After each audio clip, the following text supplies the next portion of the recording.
Hello hi ನಮಸ್ಕಾರ, welcome to KPSC Baba GK test series 5ನೇ ದಿನದ ಒಂದು ಪ್ರಶ್ನೆಗಳ ವಿಶ್ಲೇಷಣೆ ವಿಡಿಯೋಗೆ ತಮ್ಮೆಲ್ಲರಿಗೂ ಕೂಡ ಸ್ವಾಗತ. ಸೊ 4 ದಿನದ್ದು ವಿಡಿಯೋನ ನೋಡಿದ್ದೀರಾ. ಸೊ 5ನೇ ದಿನದ್ದು ಪ್ರಶ್ನೆಗಳನ್ನು ನಾವು ವಿಶ್ಲೇಷಣೆಯನ್ನು ಮಾಡೋಣ. ಯಾವ ಥರ ಪ್ರಶ್ನೆಗಳನ್ನು ನಾವು ಕೊಟ್ಟಿದ್ವಿ, ನೀವು ಮುಂದೆ ಯಾವ ಥರ ಟಾಪಿಕ್ಸನ್ನು ಓದಬೇಕು, ಯಾವ ಥರ ಒಂದಿಷ್ಟು ಪ್ರಶ್ನೆಗಳಿಗೆ ಅಪ್ರೋಚ್ ಯಾವ ಥರ ಇರಬೇಕು ಅನ್ನೋದನ್ನು ಡೀಟೇಲ್ ಆಗಿ ನೋಡೋಣ. ಬನ್ನಿ ಸ್ನೇಹಿತರೆ, ಮೊದಲೇ ಪ್ರಶ್ನೆ ಏನಿದೆ ಅಂತಂದರೆ, where was 26th Asian athletic championship 2025 held? 26ನೇ ಏಷ್ಯನ್ ಅಥ್ಲೆಟಿಕ್ ಚಾಂಪಿಯನ್ಶಿಪ್ 2025ರಲ್ಲಿ ಎಲ್ಲಿ ನಡೆದಿತ್ತು ಅಂತ ಕೇಳಿದ್ದಾನೆ. Bangkok, Thailand, Gumi, South Korea, Tokyo, Japan, New Delhi, India ಅಂತ ಕೇಳಿದ್ದಾರೆ. ಎಲ್ಲಿ ನಡೆದಿತ್ತು ಗೊತ್ತಿದ್ರೆ ಕಮೆಂಟ್ ಹಾಕಿ. This is the pure current affairs question. Sports and awards are the high yielding topic for KA and Group C exams. Okay, that's why you taken this question. ಏನಪ್ಪ answer? Gumi, South ಕೊರಿಯಾದಲ್ಲಿ ಈ ಒಂದು 26ನೇ Asian athletic championship ಜರುಗಿತ್ತು. So ಭಾರತ ಎಷ್ಟು ಪ್ರಶಸ್ತಿಗಳನ್ನು, ಮೆಡಲನ್ನು ಗೆಲ್ತು? 24. ಭಾರತ 24 ಮೆಡಲ್ಸನ್ನು ಗೆದ್ದಿದೆ ಈ ಒಂದು ಅಥ್ಲೆಟಿಕ್ ಚಾಂಪಿಯನ್ಶಿಪ್ಪಲ್ಲಿ. ಎಲ್ಲಿ ನಡೀತು? South Korea. This much information is enough for this question. This is factual question ಅಲ್ವಾ, ಇಷ್ಟು ಸಾಕು. Next one, competition commission of India CCI. Okay, Competition Commission of India primarily responsible for enforcing which of the following act? ಕೆಳಗಿನ ಯಾವುದು ಕಾಯ್ದೆಗಳನ್ನು ಈ competition commission of India ಅನ್ನುವಂಥ ಒಂದು ಸಂಸ್ಥೆ ಈ ಯಾವ ಒಂದು ಕಾಯ್ದೆ ಅಡಿಯಲ್ಲಿ ಏನು ಮಾಡುತ್ತೆ, ಯಾವ ಕಾಯ್ದೆಯನ್ನು ಜಾರಿಗೆ ಗೊಳಿಸುತ್ತೆ? ಎನ್ಫೋರ್ಸಿಂಗ್ ಯಾವ ಕಾಯ್ದೆಯನ್ನು ಜಾರಿಗೊಳಿಸುತ್ತೆ ಅಂತ ಕೇಳಿದ್ದಾರೆ. ಯಾವ ಕಾಯ್ದೆಯ ನಿಯಮಗಳನ್ನು, ಯಾವ ಕಾಯ್ದೆಯ ಲಾಗಳನ್ನು ಎನ್ಫೋರ್ಸ್ ಮಾಡೋಕ್ಕೆ, ಜಾರಿಗೊಳಿಸೋಕ್ಕೆ ಬಳಸುತ್ತೆ ಈ ಒಂದು ಸಂಸ್ಥೆ ಕೊಟ್ಟಿರುವಂಥ ಕಾಯ್ದೆ? 4 ಕೊಟ್ಟಿದ್ದಾನೆ. ಒಂದು ಕಂಪನೀಸ್ ಆ್ಯಕ್ಟ್ 2013, ಕಂಪನಿ ಕಾಯ್ದೆ 2013, competition act 2002, monopolies and restrictive trade and practices act 1969, 4th one consumer protection act 2019. 4 ಕೊಟ್ಟಿದ್ದಾನೆ. ಇಲ್ಲೇ ಹೆಸರಲ್ಲೇ ಇದೆ, ಕಾಂಪಿಟೇಷನ್ ಕಮಿಷನ್ ಅಂದರೆ ಕಾಂಪಿಟೇಟಿವ್ ಆ್ಯಕ್ಟ್ 2002. ಓಕೆ, ಇದರ ಅಡಿಯಲ್ಲಿ ಬರುವಂತಹ ನಿಯಮಗಳನ್ನು, ಕಾನೂನುಗಳನ್ನು ಏನು ಮಾಡುತ್ತೆ? Competition of India, competition commission of India ಏನು ಮಾಡುತ್ತೆ? ಜಾರಿಗೊಳಿಸುತ್ತೆ. ನೆಕ್ಸ್ಟು ಏನು ಬರ್ಬೋದಪ್ಪ ಅಂತಂದರೆ ಪ್ರಶ್ನೆ, ಈ ಕಾಂಪಿಟೇಷನ್ ಕಮಿಷನ್ ಆಫ್ ಇಂಡಿಯಾ ಯಾವ ಒಂದು ಮಿನಿಸ್ಟ್ರಿ, ಯಾವ ಸಚಿವಾಲಯದ ಅಡಿಯಲ್ಲಿ ಸ್ಥಾಪಿಸಲಾಗಿದೆ? ಈ ಒಂದು ಬಾಡಿಯನ್ನು, ಈ ಒಂದು ಸಂಸ್ಥೆಯನ್ನು. Computation of commission of India ಯಾವ ಸಚಿವಾಲಯ, ಯಾವ ಮಿನಿಸ್ಟ್ರಿ ಅಂಡರ್ ಬರುತ್ತೆ ಗೊತ್ತಿದ್ರೆ ಕಮೆಂಟ್ ಹಾಕಿ. ಯಾವ ಮಿನಿಸ್ಟ್ರಿ ಅಪ್ಪ? Ministry of corporate affairs.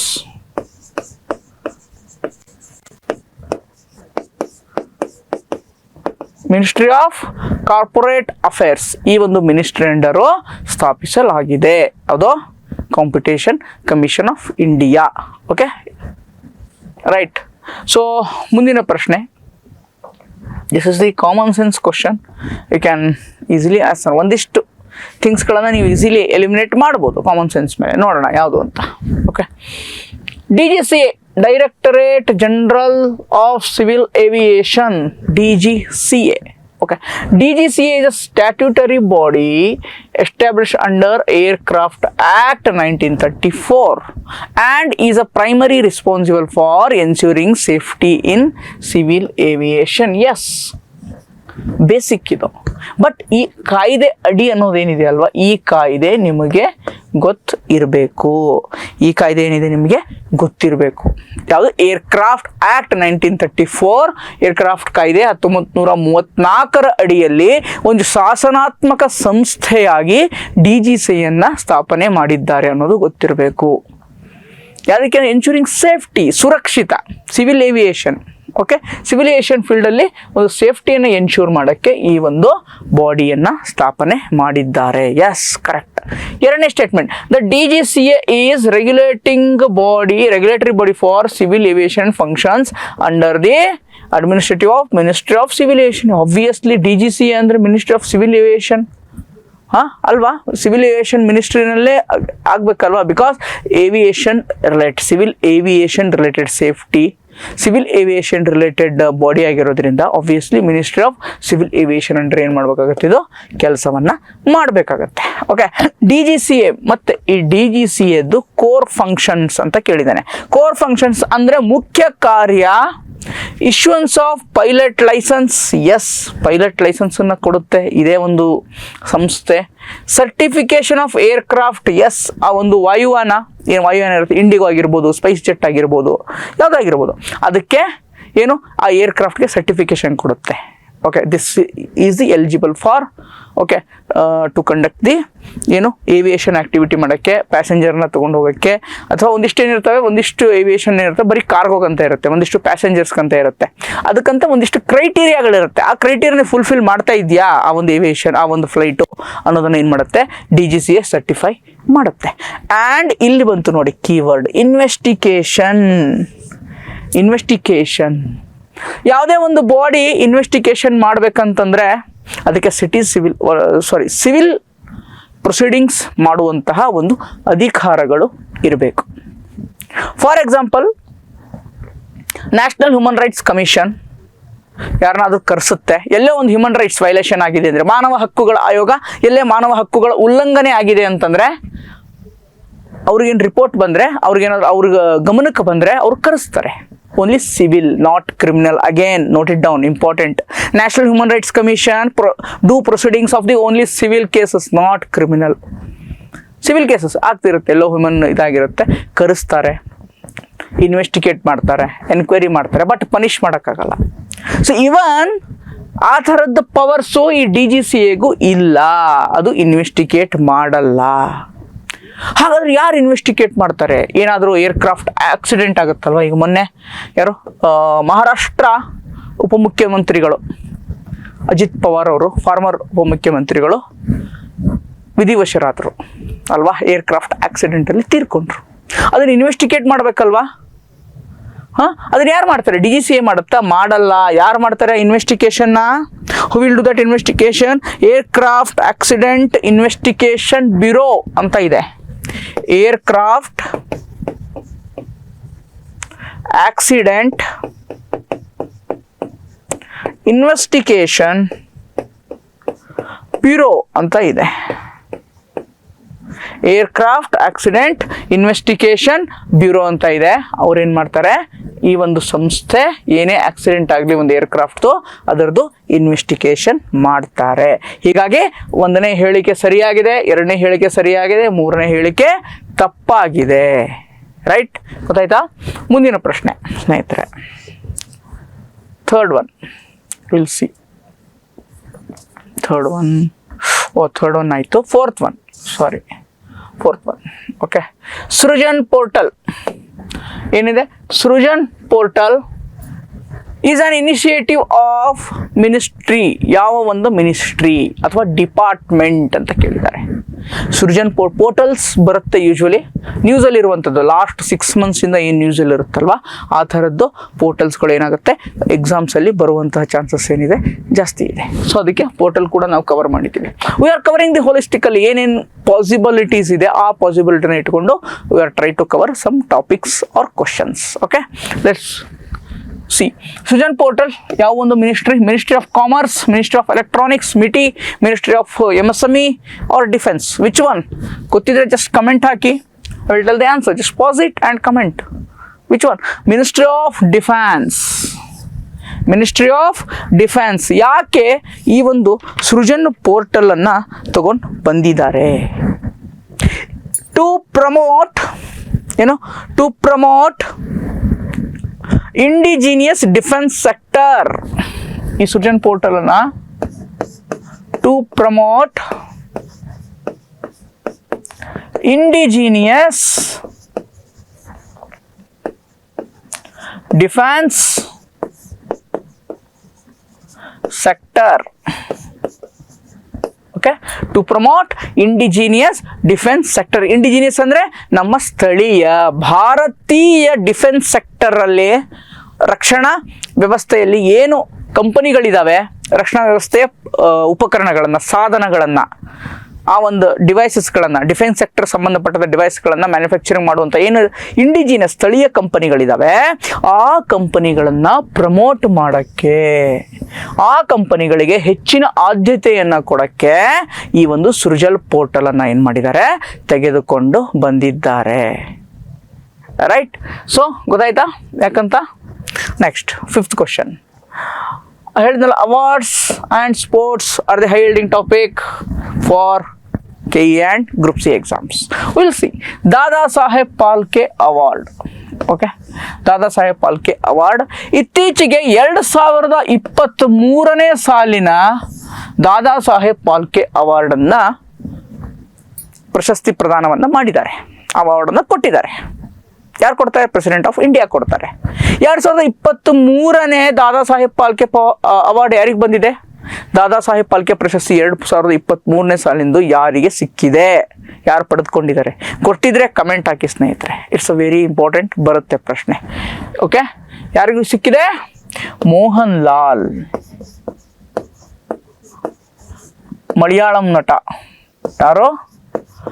Mohan Lal ಅವ್ರಿಗೆ ಏನಾಗಿದೆ, ಈ ಒಂದು 2023ನೇ ಸಾಲಿನ ದಾದಾ ಸಾಹೇಬ್ ಫಾಲ್ಕೆ ಪ್ರಶಸ್ತಿ ಲಭ್ಯವಾಗಿದೆ. ಇದಕ್ಕಿಂತ ಹಿಂದಿನ ಒಂದು ನೋಡ್ಕೊಳ್ಳಿ. ಲಾಸ್ಟ್ ಯೂಶ್ವಲಿ ಈ ಥರದಲ್ಲಿ ಒಂದೆರಡು ಹಿಂದಿನ ನೋಡ್ಕೊಳ್ಳಿ. 2022 ಯಾರಿಗೆ ಸಿಕ್ಕಿದೆ? ಮಿಥುನ್ ಚಕ್ರವರ್ತಿ, ಹಿಂದಿ ನಟ, ಬಂಗಾಲಿ ಅವರು, ಪಶ್ಚಿಮ ಬಂಗಾಳದವರು. ಯಾರು? ಮಿಥುನ್, ಬಟ್ ಹಿಂದಿ ನಟ ಮಿಥುನ್ ಚಕ್ರವರ್ತಿ, ಇವರಿಗೆ ಸಿಕ್ಕಿದೆ ದಾದಾ ಸಾಹೇಬ್ ಫಾಲ್ಕೆ. ಓಕೆ, ಗೊತ್ತಾಯ್ತಾ? A prize of 10 lakh rupees, ರಜತ ಕಮಲ ಅಂದರೆ ಸಿಲ್ವರ್ ಲೋಟಸ್ಸ. ನೋಡಿ, ಸಿಲ್ವರ್ ಕೊಡ್ತಾರ? ಅಷ್ಟು ಮಹೋನ್ನತ ಪ್ರಶಸ್ತಿ ಸಿನಿಮಾ ರಂಗದಲ್ಲಿ ಅಚೀವ್ ಮಾಡಿದಂಥ ವ್ಯಕ್ತಿಗಳಿಗೆ ಕೊಡುವಂಥದ್ದು. ಅವರಿಗೆ ಸಿಲ್ವರ್ ಕೊಡ್ತಾರ? ನೋ, ಅದು ಗೋಲ್ಡ್ ಇರುತ್ತೆ. Okay, wrong. First one correct or right? Right or wrong? First one correct or wrong? Do you think first one correct or wrong? First one correct or wrong? Indian ಸಿನಿಮಾಗೆ ಯಾರು ಹೆಚ್ಚಿನ ಒಂದು contribution, ಕೊಡುಗೆಯನ್ನು ಕೊಟ್ಟಿದ್ದಾರೆ, ಅವ್ರಿಗೆ ಕೊಡುವಂಥದ್ದು. Third one correct. So 1 and 3 both are correct. Okay, 2023 ಯಾರಿಗೆ ಸಿಕ್ಕಿದೆಪ್ಪ? ಅಂದಲ್ಲ, ಮೋಹನ್ ಲಾಲ್ ಅವ್ರಿಗೆ. 2022 ಯಾರಿಗೆ ಸಿಕ್ಕಿದೆ? ಮಿಥುನ್ ಚಕ್ರವರ್ತಿ ಅವ್ರಿಗೆ. Okay, so 1 and 3 correct. ಎರಡನೇ ಸಿಲ್ವರ್ ಅಲ್ಲ, ಗೋಲ್ಡ್ ಲೋಟಸ್ ಕೊಡುವಂಥದ್ದು, ಗೋಲ್ಡ್ ಲೋಟಸ್ ಕೊಡುವಂಥದ್ದು. ರೈಟ್, ಗೊತ್ತಾಯ್ತಾ? ನೆಕ್ಸ್ಟ್ ಮುಂದಿಂದು ಪ್ರಶ್ನೆ. ಸೊ ನೋಡ್ಕೊಳ್ಳಿ. ಆಮೇಲೆ in addition to this, just national film awards, ರಾಷ್ಟ್ರೀಯ ಚಲನಚಿತ್ರ ಪ್ರಶಸ್ತಿ, ನ್ಯಾಷನಲ್ ಫಿಲಮ್ ಅವಾರ್ಡ್ಸ್ 2025ರಲ್ಲಿ ಯಾರಿಗೆ ಬಂದಿದೆ ನೋಡ್ಕೊಳ್ಳಿ. ಯಾಕಂದರೆ KE ಎಕ್ಸಾಮ್ಸಲ್ಲಿ ಈ ಒಂದು ಟಾಪಿಕ್ಕಿಂದ ಪ್ರಶ್ನೆ ಬಂದಿತ್ತು, ಮುಂದೆ ಕೂಡ ಏನಾಗ್ಬೋದು, ಬರ್ಬೋದು. ಒಂದ್ಸಲ ಜಸ್ಟ್ ನೋಡ್ಕೊಳ್ಳಿ. Okay, so consider the following statements regarding Rani Chennabhairadevi. Rani ಚೆನ್ನಭೈರಾದೇವಿಗೆ ಇನ್ನೊಂದು ಹೆಸರಿದೆ, ಏನಿದೆ? ಕಾಳು ಮೆಣಸಿನ ರಾಣಿ ಅಂತ ಹೆಸರು, ಫೇಮಸ್ಸು. ಕಾಳು ಮೆಣಸಿನ ರಾಣಿ ಅಂತ ಫೇಮಸ್. ಯಾರು? ರಾಣಿ ಚೆನ್ನಭೈರಾದೇವಿ ಅವರು. Okay, she was the queen of Gerusoppa in Karnataka and ruled the Kingdom of 54 years. Yes, correct. She was famously known as the title of Reina di Pimenta or Queen of Pepper. ಅದೇ ಕಾಳು ಮೆಣಸಿನ ರಾಣಿ ಅಂತ, by the Portuguese. Yes, correct. Both are correct. Okay, Gerusoppa comment ಹಾಕಿ ಗೊತ್ತಿದ್ರೆ. ಗೇರುಸೊಪ್ಪ ಕರ್ನಾಟಕದ ಈಗಿನ ಯಾವ ಜಿಲ್ಲೆಯಲ್ಲಿದೆ? ಯಾವ ಜಿಲ್ಲೆ? ಗೇರುಸೊಪ್ಪ. ಕರ್ನಾಟಕದ ಯಾವ ಜಿಲ್ಲೆ? ಅವಾಗಿನ ಕಾಲದ ಗೇರುಸೊಪ್ಪ ಅಂತ ಇದ್ರು. ಅದು ರಾಣಿ ಚೆನ್ನಭೈರಾದೇವಿಯವರ ಕ್ಯಾಪಿಟಲ್, ರಾಜಧಾನಿಯಾಗಿತ್ತು ಗೇರುಸೊಪ್ಪ. ಓಕೆ, ಗೇರುಸೊಪ್ಪ ಯಾವ ಜಿಲ್ಲೆಯಪ್ಪ? ಉತ್ತರ ಕನ್ನಡ. ಯಾವ ಜಿಲ್ಲೆ? ಉತ್ತರ ಕನ್ನಡ ಜಿಲ್ಲೆ. 54 ವರ್ಷ, ಲಾಂಗೆಸ್ಟ್ ಇಯರ್ಸ್, ಅಷ್ಟು 54 ವರ್ಷಗಳ ದೀರ್ಘ ವರ್ಷಗಳ ಕಾಲ ಏನು ಮಾಡಿದ್ದಾರೆ? ಆ ಒಂದು ಗೇರುಸೊಪ್ಪವನ್ನು ಆಳಿದ್ದಾರೆ. ಯಾವ ರಾಜವಂಶಕ್ಕೆ ಇವರು ಸಂಬಂಧಪಟ್ಟವರು ಗೊತ್ತಿದ್ರೆ ಕಮೆಂಟ್ ಹಾಕಿ. ಚೆನ್ನಭೈರಾದೇವಿಯವರು ಯಾವ ರಾಜವಂಶ, ಯಾವ ಡೈನಸ್ಟಿ, ಯಾವ ಒಂದು ಡೈನಸ್ಟಿ, ರಾಜವಂಶ ಅಥವಾ ಸಾಮ್ರಾಜ್ಯ ಸಂಬಂಧಪಟ್ಟವರು? ಸಾಳುವ ವಂಶ. ಸಾಳುವ ವಂಶ ಅಂದ ತಕ್ಷಣ ಸರ್ ಎಲ್ಲೋ ಕೇಳಿದೀವಲ್ಲ ಈ ಸಾಳುವ ವಂಶ ಅಂತ ಅನ್ಬೋದು. ಎಲ್ಲಿ ಕೇಳಿರ್ತೀರಾ ಸಾಳುವ ವಂಶ? ವಿಜಯನಗರ ಸಾಮ್ರಾಜ್ಯ.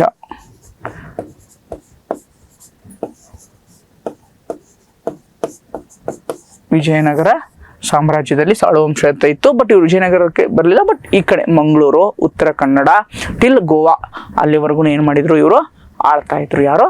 ರಾಣಿ ಚೆನ್ನಭೈರಾದೇವಿಯವರು. ಓಕೆ, 6th one ಆಯಿತು. ಓಕೆ, ಆ್ಯಕ್ಚುಲಿ 6th one ಇನ್ನೊಂದಿದೆ. No issues, will take. Okay, same number miss ಆಗಿದೆ ಅಷ್ಟೇ. Next one, the proposed new bill regarding ಹೊಸ ಮಸೂದೆ ರಿಗಾರ್ಡಿಂಗ್ ದೇವದಾಸಿ ಸಿಸ್ಟಮ್. ದೇವದಾಸಿ ವ್ಯವಸ್ಥೆಯನ್ನ ನಿರ್ಮೂಲನೆ ಮಾಡಿದ್ದೀವಿ ಆಲ್ರೆಡಿ, ವ್ಯವಸ್ಥೆ ಬೇಡ. ಬಟ್ ದೇವದಾಸಿ ಪದ್ಧತಿ ಇನ್ನೂ ಅಲ್ಲಲ್ಲಿದೆ. ಅವರಿಗೆ ಜನಿಸಿರುವಂತಹ ಮಕ್ಕಳಿಗೆ ಎಷ್ಟೋ ಕಡೆ ಏನು ಮಾಡ್ತಾರೆ? ಅನ್ಟಚಬಿಲಿಟಿ ಮಾಡ್ತಾರೆ, ದೂರ ಇಡೋದು ಮಾಡ್ತಾರೆ. ಈ ಥರದ ವ್ಯವಸ್ಥೆ ಇನ್ನಿಷ್ಟು ಆ ಒಂದು ದೇವದಾಸಿ ವ್ಯವಸ್ಥೆಯನ್ನು ಹೋಗಲಾಡಿಸಿ ಅಲ್ಲಿ ಸಿಲುಕು ಹಾಕೊಂಡಂತಹ ಹೆಣ್ಮಕ್ಳಿಗೆ ಅವ್ರನ್ನ ಇನ್ನಿಷ್ಟು ಸಬಲರನ್ನಾಗಿ ಮಾಡಬೇಕು. ಅವರ ಮಕ್ಕಳಿಗೆ ಇನ್ನಿಷ್ಟು ಏನು ಮಾಡಬೇಕು? ಪ್ರೊಟೆಕ್ಷನ್ ಕೊಡಬೇಕು, ಸಂರಕ್ಷಣೆ ಮಾಡಬೇಕು ಅನ್ನೋ ಕಾರಣಕ್ಕೆ ಒಂದು ಮಸೂದೆಯನ್ನು ಕರ್ನಾಟಕ ಸರ್ಕಾರ ತಗೊಂಡು ಬಂತು. ಆ ಯಾವ ಒಂದು ಆಕ್ಟ್, ಯಾವ ಒಂದು ಕಾಯ್ದೆಯನ್ನ ಈ ಮಸೂದೆ ಬದಲಾಯಿಸುತ್ತೆ, ರೀಪ್ಲೇಸ್ ಮಾಡುತ್ತೆ ಅಂತ ಪ್ರಶ್ನೆ. The proposed new bill regarding the devadasi system in Karnataka aims to replace which of the following legislation act. ಯಾವ ಒಂದು ಕಾಯ್ದೆ ಅಂತ ಕೇಳ್ತಾ ಇದ್ದಾರೆ. ಯಾವ ಒಂದು ಕಾಯ್ದೆ?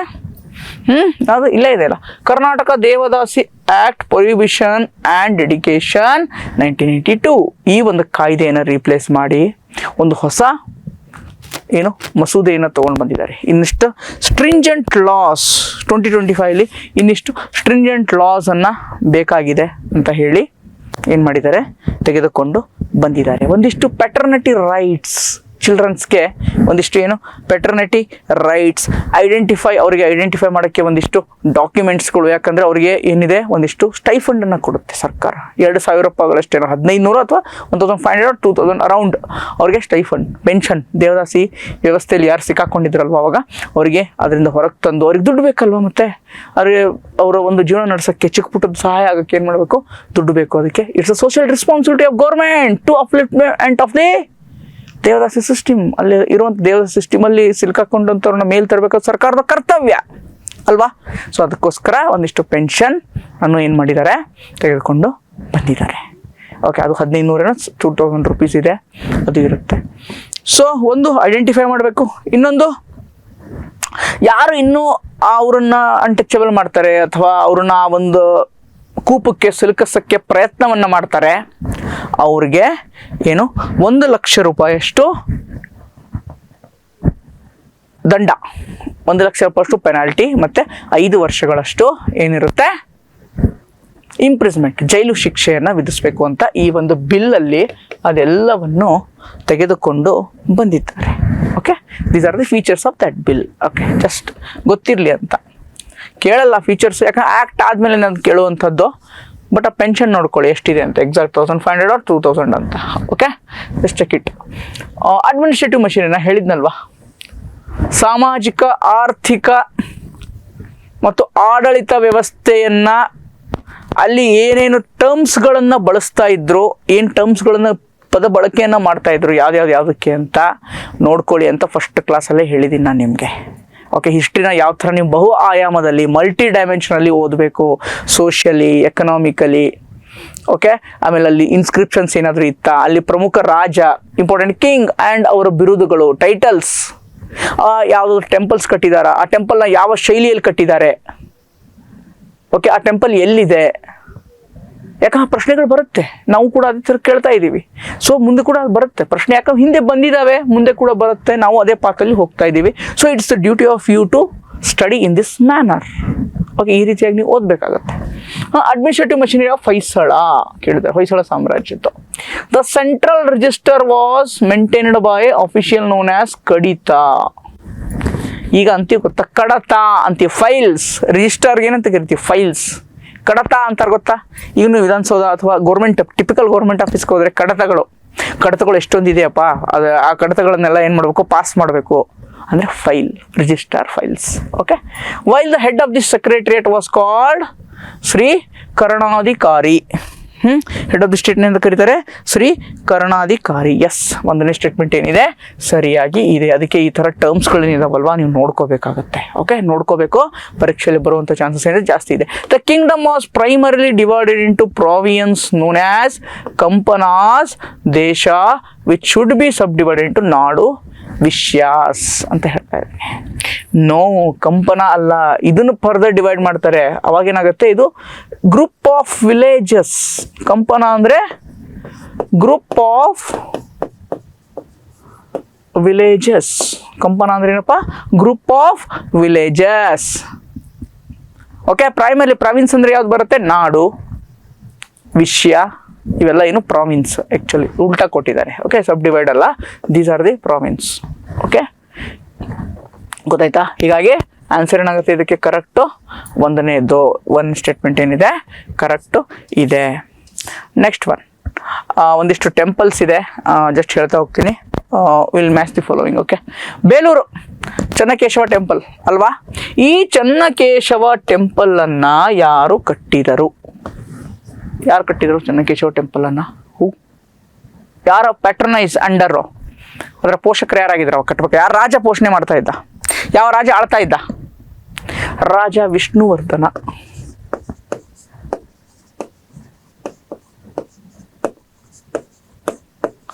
ರಾಜ ವಿಷ್ಣುವರ್ಧನ. ಯಾಕೆ ಯೂಶುವಲಿ ಇವರು ಮುಂಚೆ ಜೈನ ಧರ್ಮವನ್ನು ಜಾಸ್ತಿ ಪಾಲನೆ ಮಾಡ್ತಾ ಇರ್ತಾರೆ. ಯಾವುದು? ಜೈನ ಧರ್ಮವನ್ನು ಜಾಸ್ತಿ ಪಾಲನೆಯನ್ನು ಮಾಡ್ತಾ ಇರ್ತಾರೆ ರಾಜ ವಿಷ್ಣುವರ್ಧನ.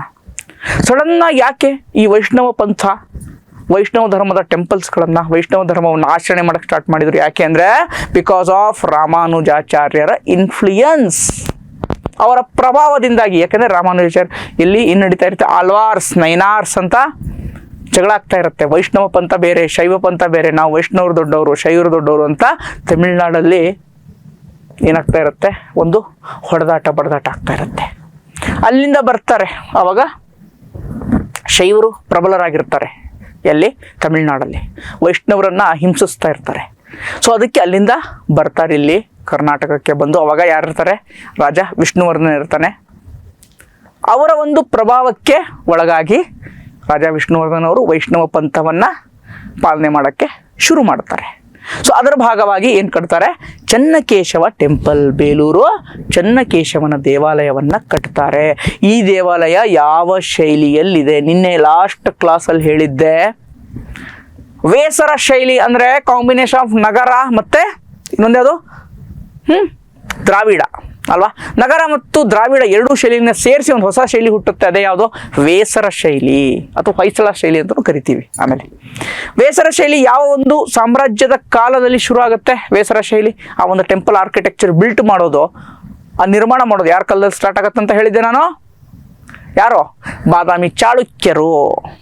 ಬಟ್ ಜನಿತ್ ಅಂದರೆ ಅದು ತನ್ನ ಉತ್ತುಂಗಕ್ಕೆ ಯಾವಾಗ ಮುಟ್ಟುತ್ತೆ ಅಂತ ಹೇಳಿದ್ದೆ? ಹೊಯ್ಸಳರ ಕಾಲದಲ್ಲಿ ಅಲ್ವಾ?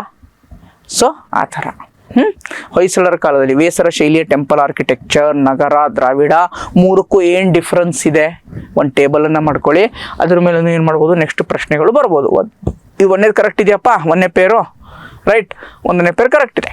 ಸೊ ಎರಡನೇ ಪೇರು ಏನಿದೆ? Halebidu Hoysaleswara temple. Yes, correct. ಹಳೆಬೀಡಿಗೆ ಇನ್ನೊಂದು ಹೆಸರಿತ್ತು, ಏನಂತ ಹೆಸರಿತ್ತಪ್ಪ ಹಳೆಬೀಡಿಗೆ? UPSC ಪ್ರಿಲಿಮ್ಸ್ ಅಲ್ಲಿ ಬಂದಿತ್ತಿದು.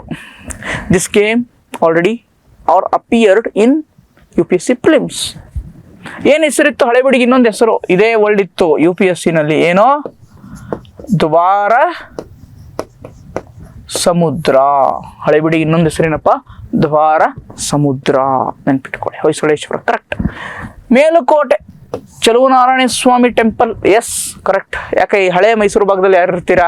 ಎಸ್ಪೆಷಲಿ ಬೆಂಗಳೂರು, ಮೈಸೂರು, ತುಮಕೂರು, ಹಾಸನ, ಮಂಡ್ಯ ಈ ಕಡೆ ಇರೋ, ಚಾಮರಾಜನಗರ ಈ ಕಡೆ ಇರೋರಿಗೆ ಇದು ಈಸಿಯಸ್ಲಿ ಗೊತ್ತಿರುತ್ತೆ. ಗೊತ್ತಿಲ್ಲ ಅಂದರೆ ತಿಳ್ಕೊಳ್ಳಿ ಬೇರೆಯವರು, ನಾರ್ತ್ ಕರ್ನಾಟಕ ಕಡೆಯವರು. ಮೇಲುಕೋಟೆ ಚಲುವನಾರಾಯಣ ಸ್ವಾಮಿ ಟೆಂಪಲ್.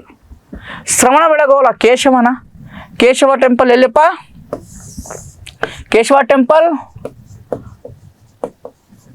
ಸೋಮನಾಥಪುರ. ಕೇಶವ ಟೆಂಪಲ್ ಇಲ್ಲಿ ಸೋಮನಾಥಪುರ, ಅಲ್ಲಿ ಹಳೆಬೀಡು ಪಕ್ಕದಲ್ಲೇ ಬರುತ್ತೆ. Somanathapura, not Shravanabelagola.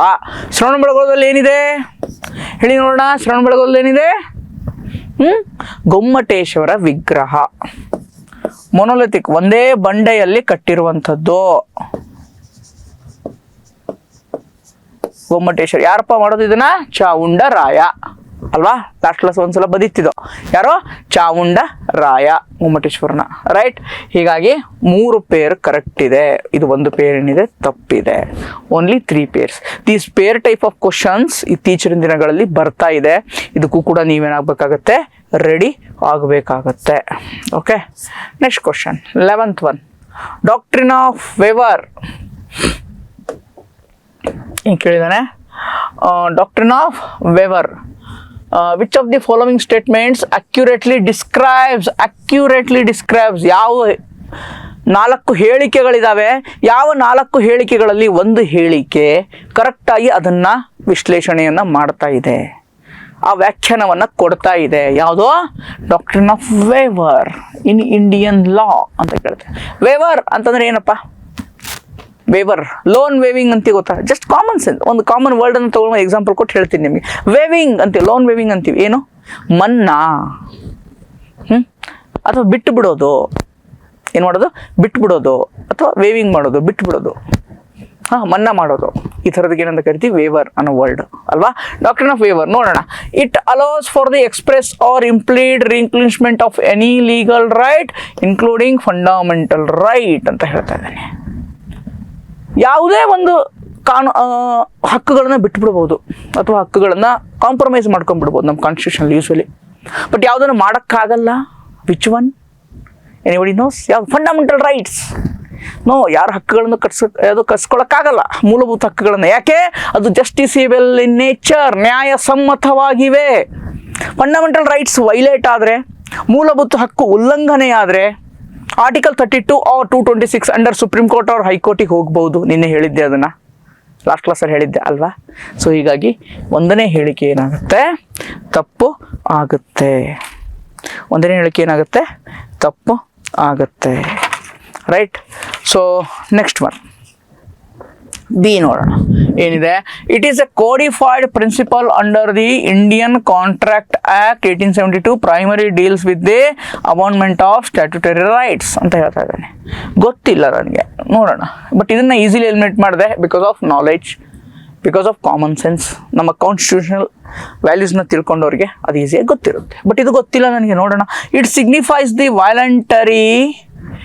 Voluntary and intentional giving up. ನೋಡಿ, ಆ ವರ್ಡ್ಸ್ ಮ್ಯಾಚ್ ಆಗ್ತಾ ಇದೆಯಾ? ಯಾಕೆ ನಾನು ಇದನ್ನ ಈ ಮೆಥಡ್ ಹೇಳ್ತಾ ಇದ್ದೀನಿ ಅಂತಂದರೆ, ಬಿಕಾಸ್ ಎಲ್ಲ ಪ್ರಶ್ನೆಗಳು ಎಲ್ಲದಕ್ಕೂ ನಿಮಗೆ ಎಲ್ಲ ಉತ್ತರಗಳು ಗೊತ್ತಿರಲ್ಲ. ಮ್ಯಾಕ್ಸಿಮಮ್ ಒಂದು 40 ಗೊತ್ತಿರ್ಬೋದು. ಇನ್ನು 20-30 ಯಾವ ಥರ ಹಾಕ್ಬೇಕು ನೀವು? ಒಂದು ಎಲಿಮಿನೇಷನ್ ಟೆಕ್ನಿಕ್ಸ್ ಹೇಳ್ತಾ ಇದ್ದೀನಿ ಹೆಂಗೆ ಅಂತ, ಇನ್ನೊಂದು ಈ ಥರ ಟೆಕ್ನಿಕ್ಸ್ಗಳನ್ನು ಯೂಸ್ ಮಾಡಬೇಕಾಗತ್ತೆ. ಆ ಮ್ಯಾಚಿಂಗ್ ಪದ ಏನಾದರೂ ಕಾಣ್ತಾ ಇದೆಯಾ ಅನ್ನೋದು. ಬಟ್ ನಾನು ಮೀನಿಂಗ್ ಹೇಳ್ತೀನಿ ನಿಮಗೆ, don't worry. But meaning already ಹೇಳಿದೆ. ಡಾಕ್ಟ್ರಿನ್ ಆಫ್ ವೇವರ್ ಹಕ್ಕುಗಳನ್ನೇ ಬಿಡುವಂಥದ್ದು. ಯಾವ ಹಕ್ಕುಗಳಂತ ಹೇಳ್ತೀನಿ ನಾನು just. But I am giving the hint here. Okay. Voluntary and intention giving of known right, ಯಾವುದೋ ಒಂದು ಹಕ್ಕನ್ನು ಬಿಡ್ತಾ ಇದ್ದೀವಿ. But generally does not apply to fundamental rights under the Indian constitution ಅಲ್ವಾ? ನಾನು ಫಸ್ಟ್ ಒಂದನೇ ಹೇಳಿಕೆ ಹೇಳಬೇಕಾದ್ರೆ ಡೀಟೇಲಾಗಿ ಎಕ್ಸ್ಪ್ಲೇನ್ ಮಾಡಿದೆ. ಯಾವುದೇ ಹಕ್ಕುಗಳನ್ನು ಬಿಟ್ಬಿಡ್ಬೋದು, ಮನ್ನಾ ಮಾಡಿಬಿಡ್ಬೋದು, ಲೀಗಲಾಗಿ ಬಿಟ್ಬಿಡ್ಬೋದು, ಲೀಗಲ್ ರೈಟ್ಸ್ ಅಂತ ಹೇಳಿ, ಲೀಗಲ್ ರೈಟ್ಸ್ ಬರುತ್ತೆ, ನೆಕ್ಸ್ಟ್ ಹೇಳ್ತೀನಿ ಯಾವ್ದು ಲೀಗಲ್ ರೈಟ್ಸ್ ಅಂತ. ಲಾಸ್ಟ್ ಕ್ಲಾಸಲ್ಲಿ ಹೇಳಿದ್ದೆ. ಲೀಗಲ್ ರೈಟ್ಸ್ ಅಂದರೆ ಸಂವಿಧಾನದಲ್ಲಿ ಇರುವುದಿಲ್ಲ, ಆ ಹಕ್ಕುಗಳನ್ನು ಬಿಟ್ಬಿಡ್ಬೋದು. But fundamental ರೈಟ್ಸ್ನ ಬಿಡೋಕ್ಕಾಗಲ್ಲ. ಅದನ್ನೇ ಇಲ್ಲಿ ಎಕ್ಸ್ಪ್ಲೇನ್ ಮಾಡ್ತಾ ಇದ್ದೇನೆ. ಯಾವುದಾದ್ರೂ ನೋನ್ ರೈಟ್ನ ಗಿವಿಂಗ್ ಅಪ್ ಮಾಡ್ಬೋದು, ಬಟ್ ಮೂಲಭೂತ ಹಕ್ಕುಗಳನ್ನು ಮಾಡೋಕ್ಕೆ ಸಾಧ್ಯ ಇಲ್ಲ. ಓಕೆ, ಅದೇ ಏನು ಡಾಕ್ಟ್ರಿನ್ ಆಫ್ ವೇವರ್ ಅಂತಂದರೆ ಯಾವ ಇಂಡಿಯನ್ ಲಾ, ನಮ್ಮ ಇಂಡಿಯನ್ ಕಾನ್ಸ್ಟಿಟ್ಯೂಷನ್, ಭಾರತ ಸಂವಿಧಾನಕ್ಕೆ ಸಂಬಂಧಪಟ್ಟ ಹಾಗೆ ಯಾವುದೇ ಒಂದು ಲಾನ, ಯಾವುದೇ ಒಂದು ಹಕ್ಕನ್ನು ಏನು ಮಾಡಿಬಿಡ್ಬೋದು, ಗಿವಿಂಗ್ ಅಪ್ ಮಾಡಿಬಿಡ್ಬೋದು. ಓಕೆ, ವೇವ್ ಮಾಡಿಬಿಡ್ಬೋದು ಅಥವಾ ಬಿಟ್ಟು ಕೊಟ್ಬಿಡ್ಬೋದು. But does not apply to fundamental rights in the Indian Constitution. So this why this ಏನು C1 ಏನಿದೆ ಸ್ಟೇಟ್ಮೆಂಟ್ ಸಿ ಕರೆಕ್ಟ್ ಇದೆ. ಓಕೆ, ಬೇಕಾದ್ರೆ ಸ್ಟೇಟ್ಮೆಂಟ್ ಡಿ ಒಂದ್ಸಲ ನೋಡಿ. It is a synonym of the doctrine of estoppel, both require misinterpretation and detrimental rise on one party. No, this irrelevant. This statement is completely irrelevant. So option C ಏನಾಗುತ್ತೆ, ಅದಕ್ಕೆ correct ಆಗುತ್ತೆ. Next, governor is the high yielding topic. So ಹೇಗೆ ಪ್ರಶ್ನೆಗಳು ಬರ್ಬೋದು, ಯಾಕೆ governor ಯಾವಾಗಲೂ ನ್ಯೂಸಲ್ಲಿ ಇರ್ತಾರೆ.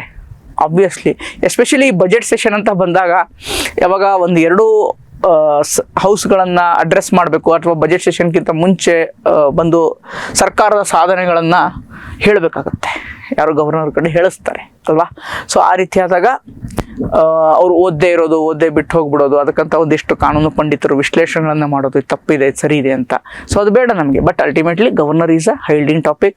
Governor ಸುತ್ತಲೂ ಇರುವಂಥ ವಿಷಯಗಳನ್ನು ನಾವೇನು ಮಾಡಬೇಕಾಗತ್ತೆ, ಕಲಿಬೇಕಾಗತ್ತೆ ಅಲ್ವಾ. ಸೊ ನೋಡೋಣ.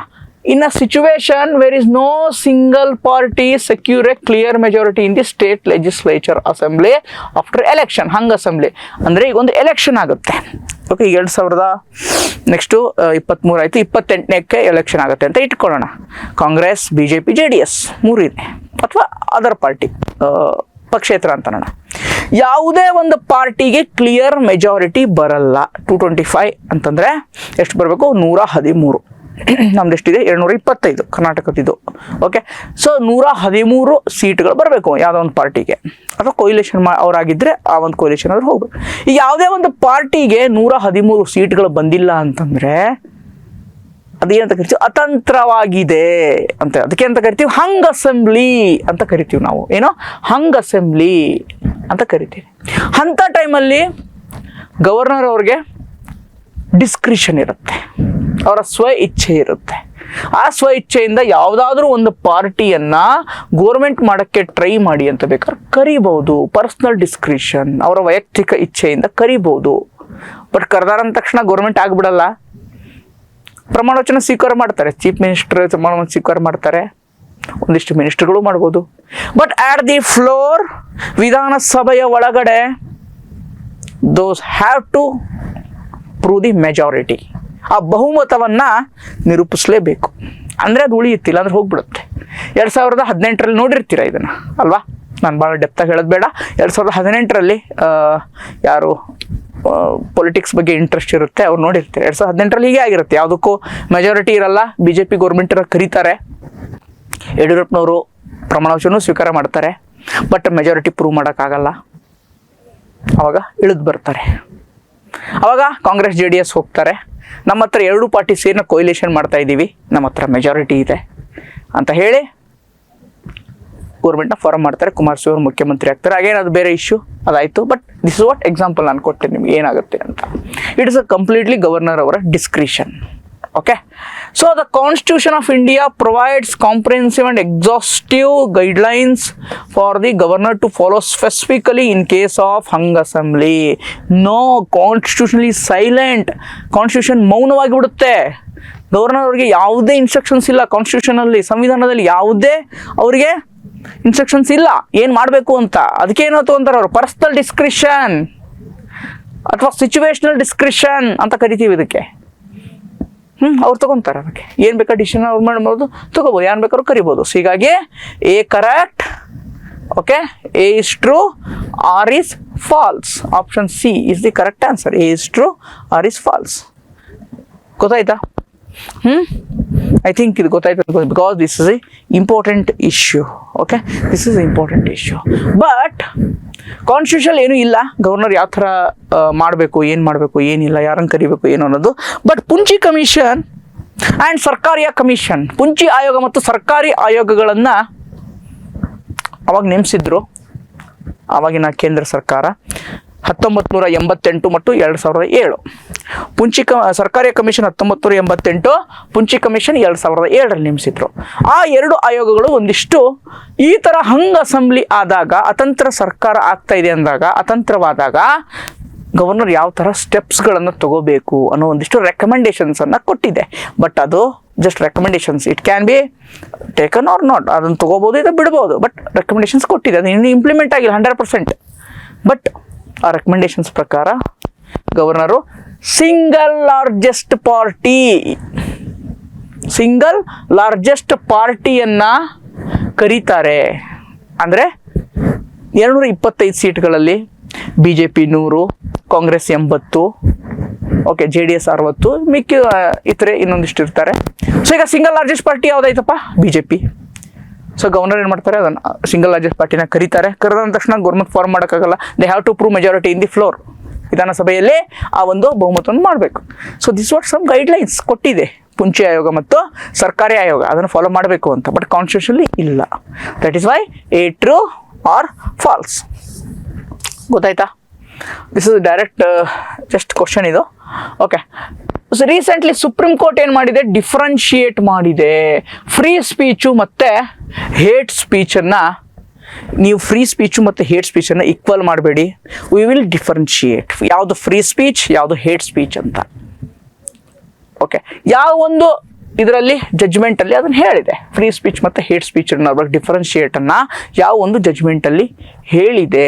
ಕಮೆಂಟ್ ಹಾಕಿ ನೋಡೋಣ. ಗೊತ್ತಿದ್ರೆ ಯಾವುದೋ Amish Devgan versus union of India 2020ರಲ್ಲಿ ಇದನ್ನು ಹೇಳಿದೆ. Free speech versus hate speech ಯಾವುದು, ಫ್ರೀ ಸ್ಪೀಚ್ ಯಾವುದು ಅಂತ ಇದು ಮಾಡಿಬಿಡಿ ಅಂತ. But Shreya Singhal versus union of India ಇದು ನನಗೆ high yielding topic. Shreya Singhal versus union of India ಇಲ್ಲಿ ಏನು ಮಾಡುತ್ತೆ, ಆರ್ಟಿಕಲ್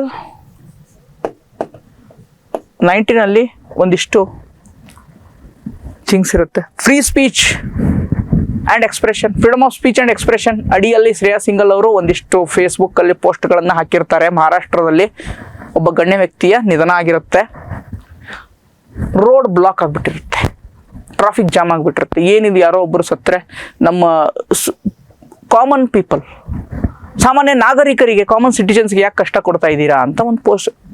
ಫ್ರೀಡಮ್ ಆಫ್ ಸ್ಪೀಚ್, ಅವ್ರು ಎಕ್ಸ್ಪ್ರೆಸ್ ಮಾಡ್ತಾ ಇದ್ದಾರೆ ಅವ್ರಿಗೆ ಅನಿಸಿರೋ ಭಾವನೆಗಳನ್ನು ಥ್ರೂ ಮೀಡಿಯಾ. ಸೊ ಅವಾಗ ಅಲ್ಲಿ ಕೇಸು ಶ್ರೇಯಾ ಸಿಂಗಲ್ ಮೇಲೆ ಒಂದು ಕೇಸ್ ಹಾಕುತ್ತೆ, ಅವ್ರನ್ನ FIR ಒಳಗೆ ಹಾಕುತ್ತೆ under IT act section 66A. IT act section 66A. Okay, ಅವಾಗ ಸುಪ್ರೀಂ ಕೋರ್ಟಿಗೆ ಹೋಗುತ್ತೆ ಕೇಸು. ಅವ್ರು ಹೇಳಿದ್ರಲ್ಲಿ ಏನೂ ತಪ್ಪಿಲ್ಲ, ನಿಮ್ಮ IT ಆ್ಯಕ್ಟ್ ಸೆಕ್ಷನ್ 66A ಏನೇ ಇದೆ ಅಲ್ವಾ, ದಿಸ್ ಈಸ್ ದಿ ಅನ್ಕಾನ್ಸ್ಟಿಟ್ಯೂಷನಲ್. ನಾವು ಇದನ್ನು ತೆಗೆದುಹಾಕ್ತಾ ಇದ್ದೀವಿ. IT ಆ್ಯಕ್ಟಲ್ಲಿರುವಂಥ ಸೆಕ್ಷನ್ 66A ನಾವು ತೆಗೆದುಹಾಕ್ತಾ ಇದ್ದೀವಿ. ಫ್ರೀಡಮ್ ಆಫ್ ಸ್ಪೀಚ್ ಆ್ಯಂಡ್ ಎಕ್ಸ್ಪ್ರೆಷನ್ನ ಅದು ಓವರ್ ರೂಡ್ ಮಾಡ್ತಾ ಇದೆ ಅಂದರೆ ಅಂಥ ಸೆಕ್ಷನ್ ಅವಶ್ಯಕತೆ ಇಲ್ಲ, ತೆಗೆದು ಹಾಕ್ತೀವಿ ಅಂತ ಹೇಳಿ Shreya Singhal versus union of India 2015ರಲ್ಲಿ ಏನಾಗುತ್ತೆ,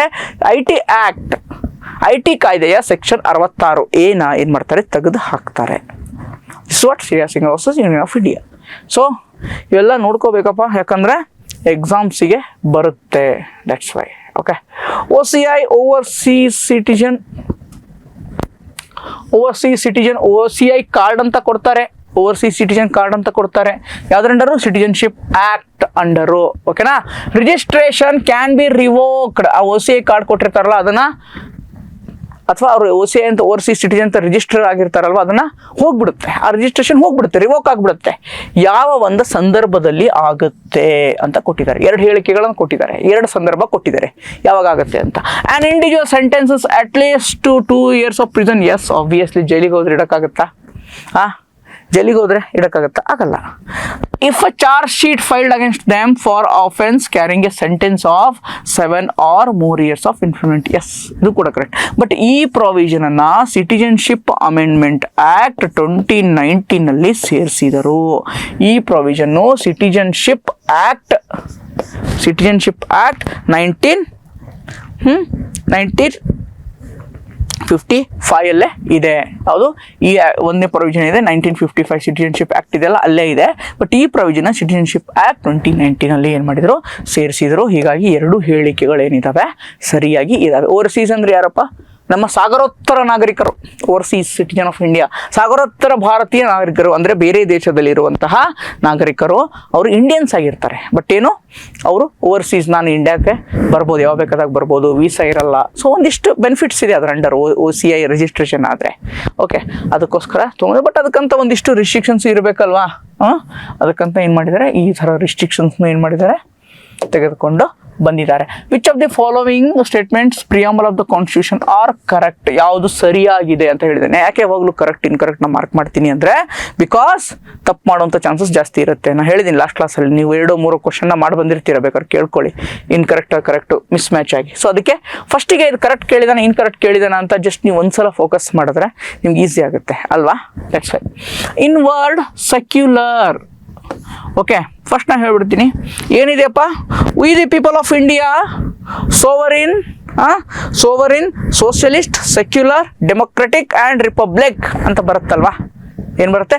ಸೋವರಿನ್, ಸೋಷಲಿಸ್ಟ್, ಸೆಕ್ಯುಲರ್. ನೋಡಿ, secular comes before the socialist ಅಂತೆ. No, socialist first, sovereign, socialist, secular. ಪ್ರಿಯಾಂಬಲ್ನ ಓದಿ, ನೀವು ಬೇಕಾದ್ರೆ ತೆಗೆದು ನೋಡಿ.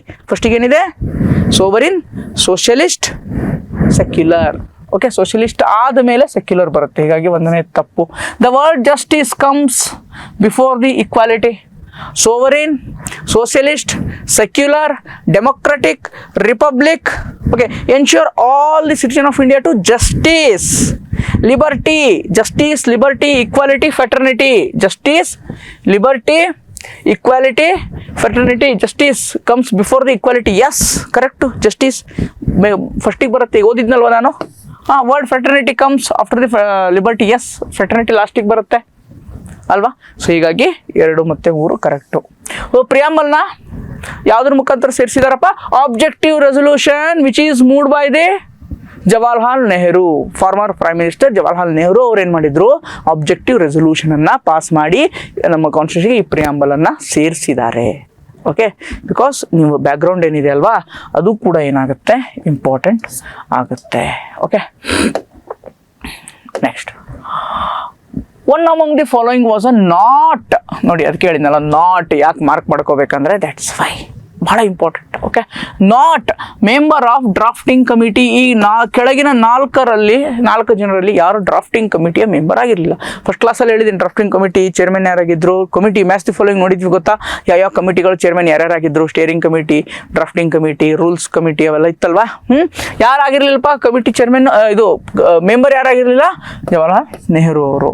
ಮುಂಶಿ ಇದ್ರು, ಆಲ್ರೆಡಿ ಕೃಷ್ಣಮಯ್ಯ ಅಯ್ಯರ್ ಇದ್ರು, ಗೋಪಾಲ್ ಸ್ವಾಮಿ ಅಯ್ಯಂಗಾರ್ ಇದ್ರು. ಬಟ್ ಚೇರ್ಮನ್ ಯಾರಾಗಿದ್ರು? ಡಾಕ್ಟರ್ ಬಾಬಾ ಸಾಹೇಬ್ ಅಂಬೇಡ್ಕರ್ ಅವರು ಆಗಿದ್ರು chairman. Okay, so the answer easy ಇದೆ. These are easy questions. Okay, this also very easy, factual. Okay, I am sorry. One second. Okay,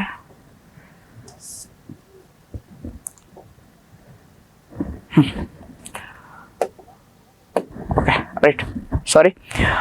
The directive principle which DPSP article, ರಾಜ್ಯ ನಿರ್ದೇಶಕ ತತ್ವಗಳ ಯಾವ ವಿಧಿ ಕಾರ್ಯಾಂಗವನ್ನು ಮತ್ತೆ ಜುಡಿಷಿಯರಿ ಅಂದ್ರೆ ನ್ಯಾಯಾಂಗ ವ್ಯವಸ್ಥೆಯನ್ನು ಬೇರ್ಪಡಿಸುತ್ತೆ? Okay, separate judiciary from executive. ಯಾವ ವಿಧಿ? ಇಸ್ ಈಸಿಯಪ್ಪ, ಹೇಳಿ ನೋಡೋಣ. ಯಾವಿದೆ? ಆರ್ಟಿಕಲ್ 50 ಅಲ್ವಾ? ಆರ್ಟಿಕಲ್ 50 ವಿಧಿ 50. DPSP ಅಂದ ತಕ್ಷಣ ನನಗೆ ನೆನಪು ಬರಬೇಕು, ಎಲ್ಲಿಂದ ತಗೊಂಡಿದ್ದೀವಿ ನಾವು ಇದನ್ನ? ಯಾವ ಒಂದು ಕಾನ್ಸ್ಟಿಟ್ಯೂಷನ್ ತಗೊಂಡಿದ್ದೀವಿ? Irish constitution. ಐರಿಷ್ ಇಂದ ಇದನ್ನ ಎರವಲಾಗಿ ಪಡೆದುಕೊಂಡಿದ್ದೀವಿ DPSPನ. Okay, this is the part 4 of the constitution. 36ರಿಂದ 50ನೇ ವಿಧಿ, ಆರ್ಟಿಕಲ್ 36 ಇಂದ 50 ವರೆಗೂ ಇದಾವೆ. Part 4. Okay, part 4 of the constitution, article 36 ಇಂದ 50 ಅಲ್ವಾ? ಇನ್ನೊಂದು ಆ್ಯಡ್ ಮಾಡ್ಕೊಳ್ಳಿ, ದೀಸ್ ಆರ್ ನಾನ್ ಜಸ್ಟಿಸೇಬಲ್, ನ್ಯಾಯಸಮ್ಮತವಾಗಿಲ್ಲ. ನಾನ್ ಜಸ್ಟಿಸೇಬಲ್ ನೇಚರ್, ನ್ಯಾಯಸಮ್ಮತವಾಗಿಲ್ಲ. ನಾನ್ ಜಸ್ಟಿಸೇಬಲ್ ಅಂದರೆ ನನ್ನ DPSP ವೈಲೇಟ್ ಆಗ್ತಾ ಇದೆ ಅಂತ ನಾನು ಕೋರ್ಟಿಗೆ ಹೋಗೋಕ್ಕಾಗತ್ತಾ? ಕೋರ್ಟಿಗೆ ಹೋದ್ರೆ ವಾಜಾ ಮಾಡಿ ಕಳಿಸುತ್ತೆ. ನೋಡಪ್ಪ ಇದು ನಾನ್ ಜಸ್ಟಿಸೇಬಲ್ ನೇಚರು, ನಾವೇನು ಮಾಡೋಕ್ಕಾಗಲ್ಲ, ಸರ್ಕಾರ ಜಾರಿ ಮಾಡಿದರೆ ಅದನ್ನು ನಿಮಗೆ ಬೆನಿಫಿಟ್ ಸಿಗುತ್ತೆ, ಇಲ್ಲ ಅಂದರೆ ಇಲ್ಲ, ನಾನು ಡೈರೆಕ್ಟ್ ಮಾಡೋಕ್ಕಾಗಲ್ಲ. Because DPSP are non justiciable nature. But ಮೂಲಭೂತಕ್ಕೆ ಏನಾದರೂ ತೊಂದರೆ ಆಗಿದೆಯಾ, then I will take it. ಅಂದರೆ justiciable in nature. This difference you have to keep remember, important. Okay, next one property, right to property. Okay, 2 question ಮುಗಿಸ್ಬಿಡೋಣ. Okay, will finish it. Right to property deleted from the list of fundamental rights. ನಾ ಹೇಳಿದ್ನಲ್ವಾ, right to property ಆಸ್ತಿಯ ಹಕ್ಕನ್ನು ಮೂಲಭೂತ ಹಕ್ಕಾಗಿತ್ತು ಮುಂಚೆ. ಆಸ್ತಿ ಹಕ್ಕು ಮೂಲಭೂತ ಹಕ್ಕು ಆಗಿತ್ತು. ಅದನ್ನು ಮೂಲಭೂತ ಹಕ್ಕಾಗಿ ತೆಗೆದು ಒಂದು ಕಾನೂನಿನ ಹಕ್ಕು, ಲೀಗಲ್ ರೈಟ್ಸ್ ಆಗಿ ಕನ್ವರ್ಟ್ ಮಾಡಿದ್ರು. ಅದನ್ನು ಲೀಗಲ್ ರೈಟ್ಸ್ ಆಗಿ ಇಟ್ಟರು. ಯಾವ ಒಂದು ಅಮೆಂಡ್ಮೆಂಟ್ ಪ್ರಕಾರ ಅದನ್ನು ಮಾಡಿದರು, ಮೂಲಭೂತ ಹಕ್ಕಾಗಿ ತೆಗೆದುಹಾಕಿ ಅದನ್ನು ಲೀಗಲ್ ರೈಟ್ ಆಗಿ ಮಾಡಿದ್ರು. ಅದು ರೈಟ್ ಟು ಪ್ರಾಪರ್ಟಿ, ಆಸ್ತಿ ಹಕ್ಕು. ಯಾವುದು ಫಸ್ಟ್ ಕ್ಲಾಸಲ್ಲಿ ಹೇಳಿದ್ದೆ ನಿಮಗೆ, ಆರ್ಟಿಕಲ್ 44th ಅಮೆಂಡ್ಮೆಂಟ್ ಆಕ್ಟ್, 44ನೇ ತಿದ್ದುಪಡಿ ಪ್ರಕಾರ ಆರ್ಟಿಕಲ್ 19 ಕ್ಲಾಸ್ 1 ಕ್ಲಾಸ್ F ಅಲ್ಲಿರುತ್ತೆ. ಓಕೆ, ಯಾವುದು ರೈಟ್ ಟು ಪ್ರಾಪರ್ಟಿ ಒಂದು ಆರ್ಟಿಕಲ್ 19 ಕ್ಲಾಸ್ 1 ಕ್ಲಾಸ್ F ಅಲ್ಲಿರುತ್ತೆ, ಮತ್ತು ಆರ್ಟಿಕಲ್ 31 ವಿಧಿ 31ರಲ್ಲಿ ಇರುತ್ತೆ. ಎರಡರಲ್ಲೂ ಇರುತ್ತೆ ರೈಟ್ ಟು ಪ್ರಾಪರ್ಟಿ ಅನ್ನೋದು ಮೂಲಭೂತ ಹಕ್ಕುಗಳಲ್ಲಿ. ಇದನ್ನು ತೆಗೆದುಹಾಕಿ 44th ಅಮೆಂಡ್ಮೆಂಟ್ ಆಕ್ಟ್ ಪ್ರಕಾರ ಆರ್ಟಿಕಲ್ 300A ಅನ್ನೋದನ್ನು ಸೇರಿಸ್ತಾರೆ. ಇದನ್ನು ಏನು ಮಾಡ್ತಾರೆ, ಲೀಗಲ್ ರೈಟ್ ಆಗಿ ಕನ್ವರ್ಟ್ ಮಾಡ್ತಾರೆ. ಫಂಡಮೆಂಟಲ್ ರೈಟ್ ಇದ್ದದನ್ನು ಏನು ಮಾಡ್ತಾರೆ, ಲೀಗಲ್ ರೈಟ್ ಆಗಿ, ಕಾನೂನಿನ ಹಕ್ಕಾಗಿ ಏನು ಮಾಡ್ತಾರೆ, ಕನ್ವರ್ಟ್ ಮಾಡ್ತಾರೆ. This is what important. ಇಷ್ಟು ನೀವು ಕಲ್ತ್ಕೋಬೇಕು. ಈ ಥರ 360 ಡಿಗ್ರಿಯಿಂದ ಓದಿದಾಗಲೇ ಏನಾಗುತ್ತೆ, ನಿಮಗೆ ಸಹಾಯ ಆಗುತ್ತೆ ಸ್ನೇಹಿತರೆ. ಓಕೆ, ಸೊ ಈ ನೆಕ್ಸ್ಟ್ ಒನ್ ಈಸಿಯಪ್ಪ. DPSP ಎಲ್ಲಿಂದ ಎಲ್ಲಿ ತನಕ ಆವಾಗಲೇ ಹೇಳಿದ್ನಲ್ವಾ, 36ರಿಂದ 51, 50 ಅಂತ ಹೇಳಿದೆ, ಸಾರಿ, 36ರಿಂದ 51. 51A ಏನು ಬರುತ್ತೆ, ಫಂಡಮೆಂಟಲ್ ಡ್ಯೂಟಿ. ಓಕೆ, 36ರಿಂದ 51. ಓಕೆ, ಆರ್ಟಿಕಲ್ಸ್ ಗೊತ್ತಲ್ವಾ. DPSP ಆವಾಗಲೇ ಹೇಳಿದ್ದೀನಿ, ಐರಿಷಿಂದ ತೊಗೊಂಡಿದ್ದೀವಿ ಆ್ಯಂಡ್ ನಾನ್ ಜಸ್ಟಿಸೇಬಲ್ ಇನ್ ನೇಚರ್ ಅಂದರೆ ನ್ಯಾಯಸಮ್ಮತವಾಗಿಲ್ಲ ಅಲ್ವಾ. So these are the important things. Part 4 of the constitution ಗೊತ್ತು ನಿಮಗೆ ಅಲ್ವಾ. Last question will take it. Constitution ಪ್ರಕಾರ ಯಾವ ಹೇಳಿಕೆ ಸರಿಯಾಗಿದೆ, as per the constitution of India, ಭಾರತ ಸಂವಿಧಾನದ ಪ್ರಕಾರ ಯಾವ ಹೇಳಿಕೆ ಸರಿಯಾಗಿದೆ ಅಂತ ಕೇಳಿದ್ದಾರೆ. Okay, provision for the reservation of seats women in a Lok Sabha, correct ಕೊಟ್ಟಿದ್ದಾರಲ್ವಾ. 106ನೇ ತಿದ್ದುಪಡಿಯ ಪ್ರಕಾರ 106th ಅಮೆಂಡ್ಮೆಂಟ್ ಆಕ್ಟ್ ಕೊಟ್ಟಿದ್ದಾರೆ. ನಾರಿ ಶಕ್ತಿ ಅಧಿನಿಯಮ, ನಾರಿ ಶಕ್ತಿ ಬಿಲ್ ಅಂತ ತಗೊಂಡು ಬಂದಿದ್ರು, ಬಟ್ ಲೋಕಸಭಾಗಿದೆ, ರಾಜ್ಯಸಭಾಗಿಲ್ಲ. ಎಷ್ಟು, 33%. ಲೋಕಸಭಾ ಮತ್ತು ಸ್ಟೇಟ್ ಲೆಜಿಸ್ಲೇಟಿವ್ ಅಸೆಂಬ್ಲಿಯಲ್ಲಿ, ಓಕೆ, ನಾಟ್ ರಾಜ್ಯಸಭಾ. ಹೀಗಾಗಿ 1ನೇ ಹೇಳಿಕೆ ಏನಾಗುತ್ತೆ, ತಪ್ಪಾಗುತ್ತೆ. ಸೊ 2ನೇ ಹೇಳಿಕೆ, there are provisions of the reservation of seats of women in legislative assembly, correct, not legislative council. ಯಾಕೆ ಅಂದರೆ ಎಲ್ಲ ರಾಜ್ಯಗಳಲ್ಲಿ ಲೆಜಿಸ್ಲೇಟಿವ್ ಕೌನ್ಸಿಲ್, ವಿಧಾನ ಪರಿಷತ್ತು ಇಲ್ಲ. ಹೀಗಾಗಿ 2ನೇ ಹೇಳಿಕೆ ತಪ್ಪು. ಲೆಜಿಸ್ಲೇಟಿವ್ ಅಸೆಂಬ್ಲಿ ಮತ್ತು ಲೋಕಸಭೆಗೆ 33% ಅಷ್ಟು ಇದೆ. 106ನೇ ತಿದ್ದುಪಡಿ ನಾರಿ ಶಕ್ತಿ ಅಧಿನಿಯಮ ಅಂತ ಕರೀತಾರೆ. ಈ ನಾರಿ ಶಕ್ತಿ ಅಧಿನಿಯಮದ ಮೇಲೆ, ವುಮೆನ್ ರಿಸರ್ವೇಷನ್ ಮೇಲೆ ಪ್ರಶ್ನೆ ಬರ್ಬೋದು. ಇದರಲ್ಲಿ ಬರುತ್ತೆ, ಎಸ್ಪೆಷಲಿ PSI ಪೇಪರ್ 1 essay ಬರ್ಬೋದು. There are provisions for the reservation of seats women in panchayats, yes, 33% reservation ಇದೆ. ಯಾವ ತಿದ್ದುಪಡಿ ಪ್ರಕಾರ, 73ನೇ ಕಾನ್ಸ್ಟಿಟ್ಯೂಷನಲ್ ಅಮೆಂಡ್ಮೆಂಟ್ ಆಕ್ಟ್, 73ನೇ ಸಾಂವಿಧಾನಿಕ ತಿದ್ದುಪಡಿ ಪ್ರಕಾರ 33% ಅಷ್ಟು ಸೀಟ್ಸು ಎಲೆಕ್ಷನಲ್ಲಿ ಪಂಚಾಯತ್ ಲೆವೆಲಲ್ಲಿ ಎಲ್ಲಿರಬೇಕು, ಮುನ್ಸಿಪಾಲಿಟಿ ಮತ್ತು ಪಂಚಾಯತ್ ಲೆವೆಲಲ್ಲಿ ಮಹಿಳೆಯರಿಗೆ ಮೀಸಲಾಗಿ ಇಡಬೇಕು. ಅದರ ಆರ್ಟಿಕಲ್ ಏನಪ್ಪ ಗೊತ್ತಾ, ಆರ್ಟಿಕಲ್ ಏನು, ಆರ್ಟಿಕಲ್ ಇದಕ್ಕೆ 243D. ಇದನ್ನು ಕೂಡ ಕೇಳಿದ್ದಾರೆ ಎಷ್ಟೋ ಪರೀಕ್ಷೆಗಳಲ್ಲಿ. 243D ಈ ಪಂಚಾಯತ್ ರಾಜ್ಗೆ ಸಂಬಂಧಪಟ್ಟಂತಹ ಆರ್ಟಿಕಲ್ಸ್ ಏನಿದಾವೆ, ಸ್ಟೇಟ್ ಫಿನಾನ್ಸ್ ಕಮಿಷನ್ ಆಗಿರ್ಬೋದು, ಗ್ರಾಮ ಸಭಾ ಆಗಿರ್ಬೋದು, ಈ ಥರ ರಿಸರ್ವೇಷನ್ ಫಾರ್ ವುಮೆನ್ ಆಗಿರ್ಬೋದು, ಒಂದಿಷ್ಟು 10ರಿಂದ 12 ಆರ್ಟಿಕಲ್ಸ್ ಇದ್ದಾವೆ. ಅದನ್ನು ನೀವು ಬಾಯ್ಟ್ ಹೊಡೆದು ಇಟ್ಕೋಬೇಕು. ಮ್ಯಾಚ್ ದಿ ಫಾಲೋವಿಂಗಲ್ಲಿ ಕೇಳಿದಾನೆ. Okay, this is your duty, right.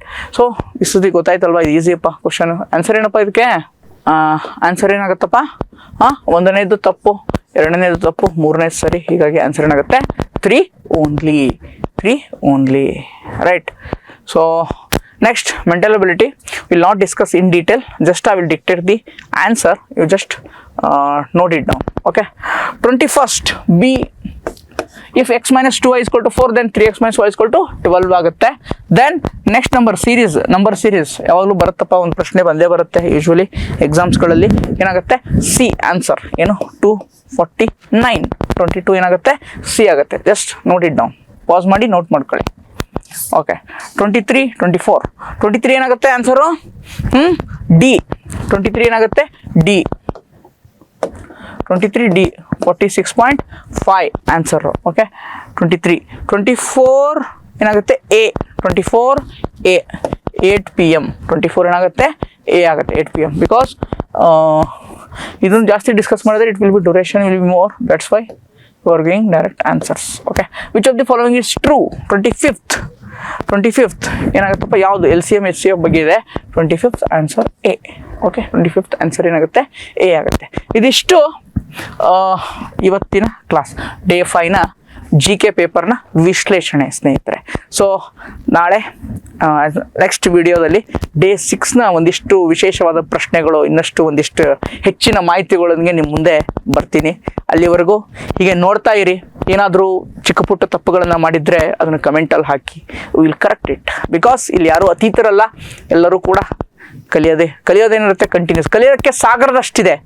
ನಾವು ಕಲ್ತಿರೋದೆಷ್ಟು, ಸಾಸಿವೆ ಎಷ್ಟು ಅಂತ ಹೇಳ್ತೀವಿ ಅಲ್ವಾ? ಸೊ ಹೀಗಾಗಿ ಕಲಿಯೋದು ತುಂಬ ಇರುತ್ತೆ. ಸೊ ನಾವು ಅವರು ಅತೀತರಲ್ಲ, ಈಗ ಚಿಕ್ಕ ಪುಟ್ಟ ತಪ್ಪಾಗಿರುತ್ತೆ.